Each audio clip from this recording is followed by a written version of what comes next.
দুপুরে বিস্ফোরণ আর সন্ধ্যের অন্ধকার নামতে না নামতেই হাসনাবাদের কাঁচাখালী ব্রিজে নাকা চেকিং পুলিশের। গাড়ি ধরে ধরে তল্লাশি। শনিবার দুপুরের দিকে বিস্ফোরণে কেঁপে ওঠে হাসনাবাদের বিজেপি নেতার ভাইয়ের বাড়ি। জখম হন বিজেপি নেতা নিমাই দাসের ভাই দিলীপ দাসের স্ত্রী। তারপর একদিকে যেমন বেড়েছে রাজনৈতিক চাপানুতর, সেরকমই বেড়েছে পুলিশি তৎপরতা। বিস্ফোরণস্থল ঘুরে দেখেছে সিআইডির বম্ব স্কোয়াড, নমুনা সংগ্রহ করেছে ফরেনসিক টিমও। এখানে ফলো হচ্ছে, হ্যাঁ, কিন্তু দিলীপ দাসকে নিয়ে যাও, রেস্ট কমান্ড পরে করছে। দিলীপ দাসকে নিয়ে যাও, রেস্ট কমান্ড পরে করছে।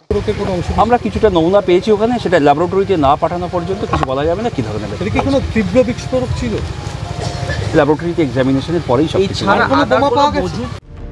উল্লেখ্য, এগরায় ভানুবাগের বেআইনি বাজি কারখানায় বিস্ফোরণ থেকে শুরু করে ভূপতিনগরের বিস্ফোরণ, কোথাও ফরেনসিক কিংবা বম্ব স্কোয়াডের এরকম তৎপরতা দেখা যায়নি। ওইসব জায়গায় ফরেনসিক টিমের পৌঁছতে কিছু ক্ষেত্রে 24 বা 48 ঘন্টার সময় লেগে গিয়েছে। এই অবস্থায় বিজেপি নেতার নিকটাত্মীয়ের বাড়িতে বিস্ফোরণের ঘটনায় পুলিশের অতি সক্রিয়তা নিয়ে প্রশ্ন উঠছে। উদ্রেক করছে সন্দেহ, নেপথ্যে কোনো রকম রাজনৈতিক প্রভাব থেকে কি এইরকম তৎপরতা পুলিশের?